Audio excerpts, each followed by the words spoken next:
करके देखा महाराज कि अभी आधा भी नहीं हो, भगवान ने कृपा पूर्वक पूजन किया और धीरे से आगे चर्चा बढ़ी। भगवान ने देखा कि नंद बाबा ने कहा भाई गोवर्धन नाथ तुम्हारे दिख नहीं रहे हैं, भोग कैसे लगाएं? कहा भोग कैसे लगाएं? तो देखा तो भगवान ने कृपा करी, एक भाव से तो यहाँ थे और चतुर्भुज होकर के गोवर्धन नाथ में, बोलिए गोवर्धन नाथ की, भगवान गोवर्धन नाथ बन गए और कहा लाओ ब्रजवासियों, जितना ले गए थे सब और निपटाते चले गए भगवान। जो महाराज 50% निपट गया, आगे बढ़ने लगा, तो मधुमंगल उनके पुरोहित के लड़के थे, उन्होंने इसे हाथ दबाया, भैया एक बात बताओ, तुम्हारा ही गोवर्धन भगवान कितना दिन से भोजन नहीं किया है? मतलब कहा पुरोहित के हम लड़के हैं, इंद्र का पूजन होता था तो खूब माल मिलता था, खूब फल मिठाई सब ले जाते थे, और ये तो सब लपेटे जा रहे हैं। भगवान ने कहा कृपा करी और पूजन संपन्न हुआ। और यहाँ पूजन संपन्न हुआ, इंद्र को पता चला कि महाराज हमारा पूजन आज होना था, क्या बात है? नारद जी ने कहा तुम्हारा पूजा पाठ सब बंद। क्या करें महाराज? अरे अब यहीं बैठो, क्या करोगे? पूजा नहीं हो पाएगी तुम्हारी।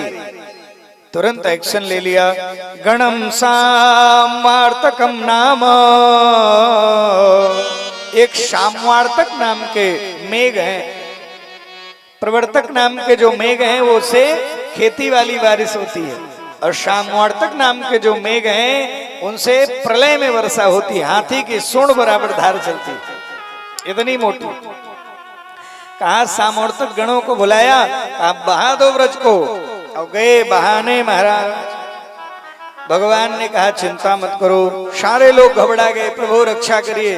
भगवान ने कहा गोवर्धन नाथ की पूजा किए थे, चलो वहीं। सबको लेके भगवान वहां पहुंच गए और क्या किए? एक तुक्त्वैके न हस्तेन, एक हाथ से, दूसरा हाथ नहीं लगाया, लिखा है एक तुक्त्वैके न हस्तेन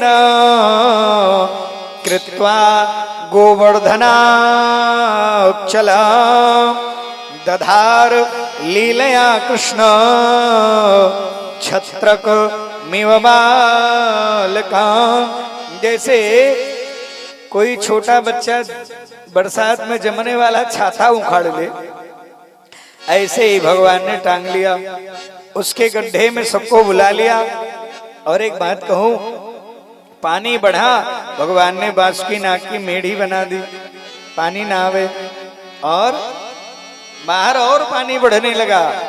तो फिर महाराज ध्यान कर लिया अगस्त जी का, आप आ जाइएगा लास्ट में पीने के लिए। पानी पिला नहीं पाए थे रामावतार में, वो भी 3 बार में निपटा दिए पानी। और यहाँ 7 दिन 7 रात 7 वर्ष के भगवान और 7 कोस का लंबा चौड़ा।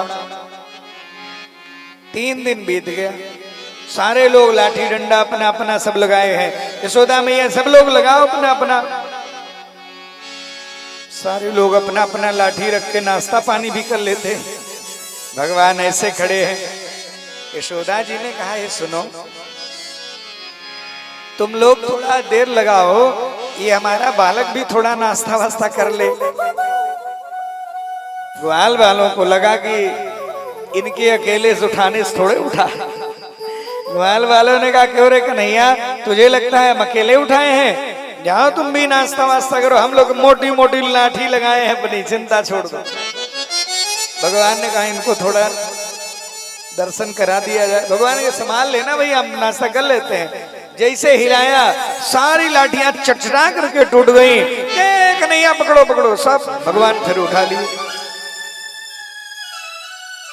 उन्होंने। लेकिन बालकों ने एक बात कह दी, ए रे कन्हैया एक बात बता तू कि इतनी ताकत तुम्हारे अंदर कहां से आ गई? ये इतनी ताकत कहां से आ गई? भगवान ने धीरे से कहा सुनो, कछु माखन को बल बढ़ो। मेरी मैया रोज खिलाती है माखन, और हम लोग चोरी से भी खाते हैं। कछु माखन को बल बढ़ो अकछ गोपन करी सहाय, राधे जो की कृपा से मैंने गिरवर लियो उठाए। हमको बुद्धि समझे हो क्या? हम नहीं देख रहे हैं, हम इसमें कुछ नहीं कर रहे हैं, हमको बुद्धि समझ रखे हो क्या? नाना भैया का सही सही बताओ, कैसे उठाए हो इतना लंबा चौड़ा? धीरे से भगवान ने एक चुपके का चुपके बता दे रहे, किसी से कहियो नहीं कहेंगे, बताओ। कहा जब गर्गाचार्य जी आए थे हमारे यहाँ, उन्होंने हमको एक मंत्र सिखाया, जो भी हमारी तरफ देखेगा टुक टुका करके उसकी आधी शक्ति हमारे अंदर आ जाएगी। और वही मंत्र आज हमने बांच दियो, और तुम सब लोग हमारी तरफ टकटका के देख रहे हो, सारी आधी शक्ति हमारे अंदर आ गई है। इसीलिए हम ये सब ग्वाल वालों ने कहा, तभी तो हम सोचे हमारी ताकत कहाँ चली गई। ग्वाल बाल भोले वाले, उनको सब विश्वास हो गया कि हो सकता है हमारी ये ताकत चली गई हो। भगवान से कहा, क्यों रे कन्हैया, पहले तुम माखन चुरावे, दही चुरावे, अब तू ताकत भी चुरावे। भगवान आनंद दिए और 7 दिन बीता तो भगवान ने स्वास्थाने पूर्ववत प्रभु, भगवान ने वहीं रख दिया। सारे ग्वाल बाल बाहर निकले, मानो धूल उड़ रही हो। इंद्र को पता चला इंद्र आए हैं, और अकेले नहीं आए। इंद्र जब आने लगे तो इंद्र की अदिति मैया ने कहा, सुनो इंद्र, अकेले मत जाओ। जब 7 दिन मेघ वर्षे हैं, धूल उड़ रही है, तो वो कोई सामान्य नहीं है, विशेष है, भगवान है। तुम जाओ और गौ माता को साथ ले जाओगे तो गोविंद का क्रोध समाप्त हो जाएगा। तो इसलिए गौ माता को आगे करके आए हैं और भगवान का सुंदर आकाशीय गंगा से अभिषेक किया है और भगवान का दिव्य पूजन किया। और भगवान के सहित, इंद्र के सहित सबने गोवर्धन नाथ की बड़ी दिव्य पूजा करी। आए हम सब के जीवन में भगवान गोवर्धन ऐसे ही रक्षा करते रहे। प्रेम पूर्वक आए और गोवर्धन नाथ को प्रणाम करें। फिर आरती और प्रसाद। श्री गोवर्धन महाराज महाराज।